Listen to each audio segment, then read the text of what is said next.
Hello again, it's Noob, and I recently ended up buying a box of these Reese safety lockout locks. These are the TT38 Reds, and they're actually pretty cool.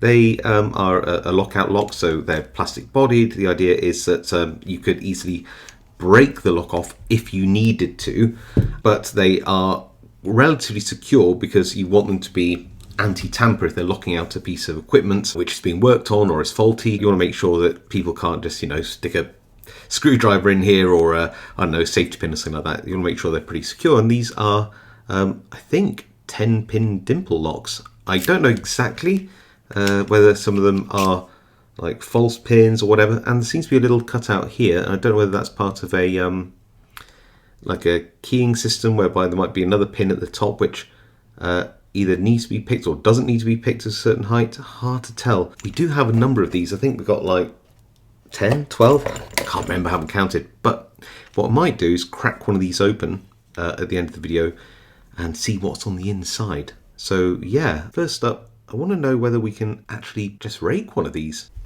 Okay, so we are in the vise and this opens up so smoothly. I did get this raked open earlier, but will I be able to get it on camera? Who knows? A bit of turning force in there like that, and I've got a rake here, and I guess what we do is we just, first of all, we just go in and let's see if we can't just apply a little bit of raking to the right hand side here.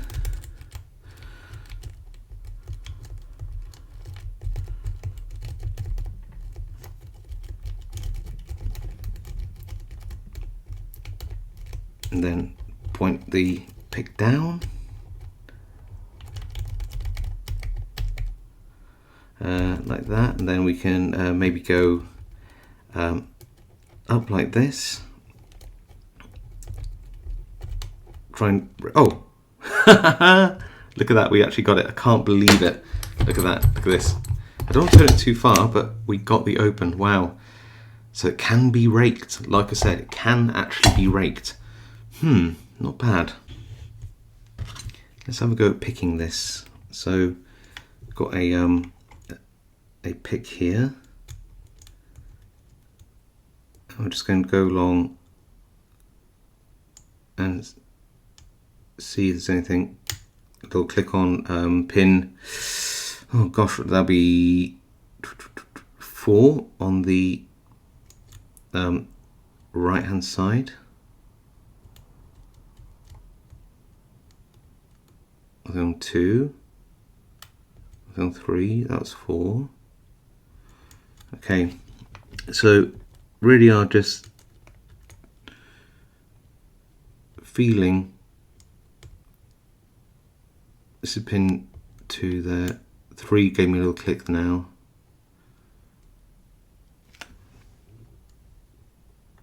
Nothing on 4. Okay, so back to the beginning. Nothing on 1.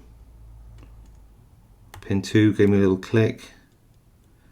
Nothing on 3, nothing on 4, nothing on 5.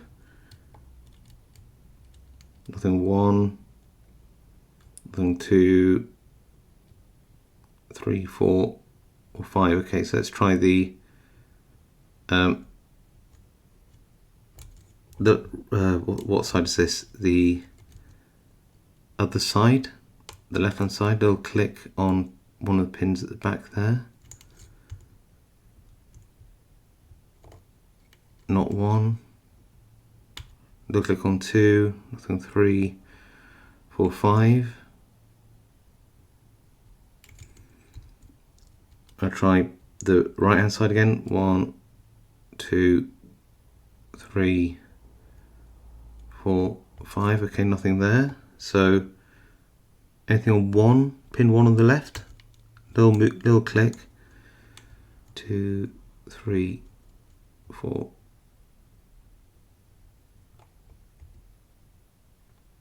I'm on pin 5 here, no, 4, 3, 2, 1, alright, so we'll try the, so nothing on 1, this is the right hand side, 2, 3, 4, 5, okay. It looks like on 5 on the left. Let's try the right hand side, so nothing on 1, nothing on 2, nothing on 3, 4 and 5 seem picked, okay, so let's try the nothing on 1 on the left.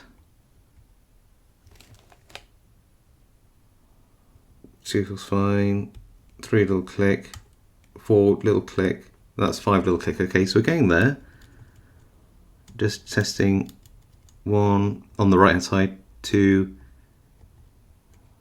3, 4, 5, that feels fine. 1 feels set, 2, oh, and we're open, look at this, we got it. We did pick it.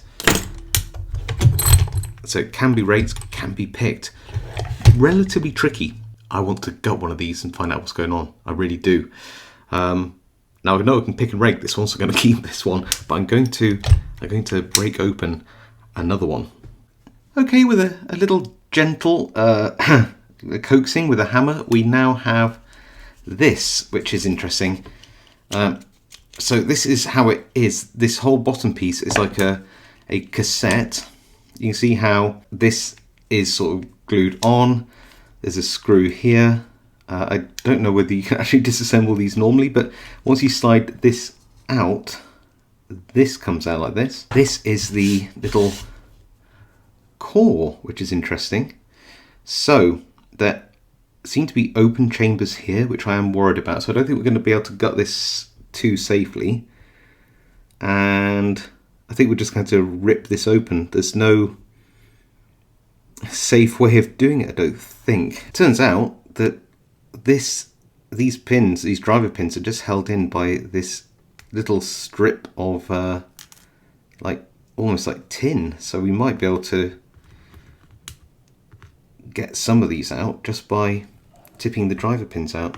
So I fully gutted the lock and I was wrong. It's not a 10-pin lock, it's actually a 11-pin lock. It actually has an active 11th pin on the top. It's a tri-axis lock. I didn't think that. I honestly thought this would be a sort of a key control system. You can see here that you have like a little notch on the key at this position. I just thought that that's like, oh, it's some part of a passive key control pin, but that's not true.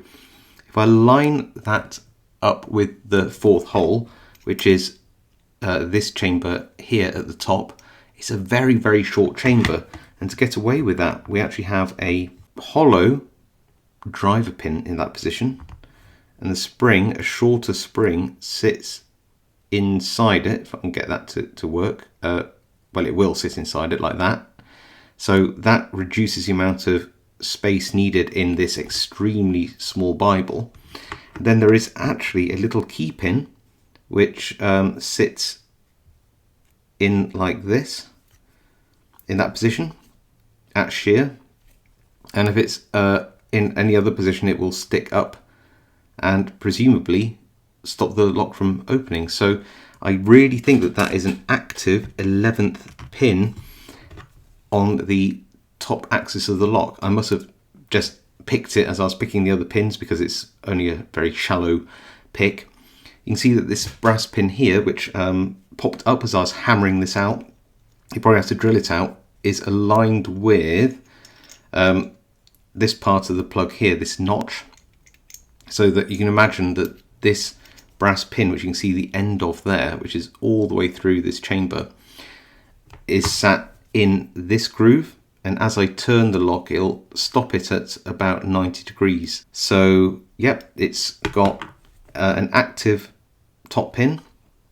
It's got a pin at the back to stop the rotation of the plug too much, which is really cool. Then it's got 5 chambers on this side and 5 on this side, and you can see how there is a little ledge on the inside here, and that's so that the pins can just I don't know which side this is, but I'll just throw one in.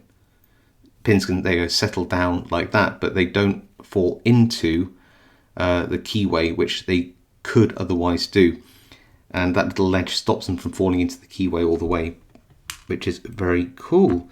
So yeah, they're all standard key pins, standard driver pins, but there are 11 of them, which is super good for a lock like this. I think this is actually really surprisingly well made, and it was genuinely difficult to break this open. So whatever this was made of, it's nice thick walls, probably nylon or something like that. It's very thick walled, double ball bearing mechanism on the inside. I mean, it's a surprisingly good lock.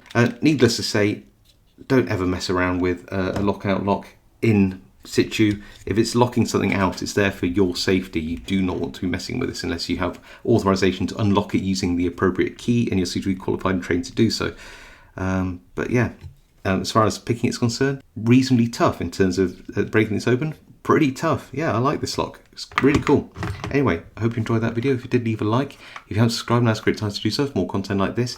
You can even smash that notification bell to be next notified when I upload content. If you have any comments about this lock, do leave them down below. I do read them all and reply to as many as I can. Otherwise, stay safe, happy picking, and I'll see you all next time.